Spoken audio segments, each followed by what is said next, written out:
Ko'p ayollar oldimga kelishganda oldingi farzandlarida ZPR yokida черепное давление yokida nutqni yoki ongni orqada qolishini mani oldimgi homiladorligimda yoki shu bolamni tug'ayotganda vakuumdan tug'ilganda shuning uchun farzandim shunaqa bo'lib tug'ildi deb shikoyat bilan kelishadi.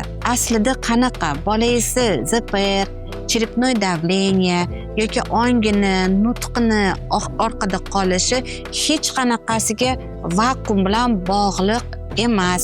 Bu sizni qorningizda sog'lom rivojlanmaganligidan yoki genetik tomondan qaralganda qanaqadir o'zgarishlar ketganligidan dalolat beradi.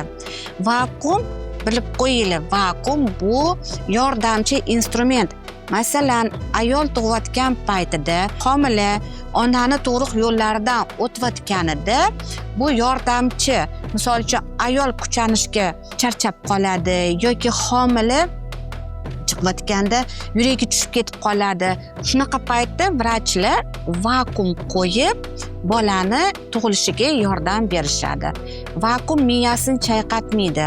Bu juda ham plastik, yumshoq, ichi porolonli instrument bo'ladi.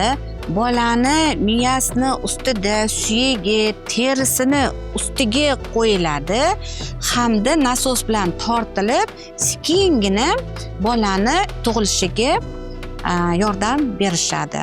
Vakuum ekstraktor odatda juda ham zaruriyat bo'lganligini qo'llaniladi. Ya'ni bolani yuragi tushib ketsa, misol uchun bolada qanaqadir og'ir travmalar bo'lishi mumkin bo'lgan holatdagina tug'ruq jarayonini tezlashtirish uchungina qo'llaniladigan instrument hisoblanadi. Odatda tug'ruqni kechiktirish bola uchun xavfli bo'lishi mumkin. Vakuum esa bunga yordam beradi.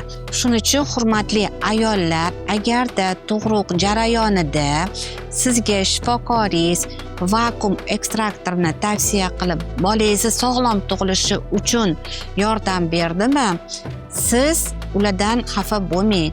Bu sizga faqatgina yordam bo'lgan. Bolada ZPR, hali черепное давление yoki haligi ongni yoki nutqni, yurishni orqada qolishi bu faqatgina mif.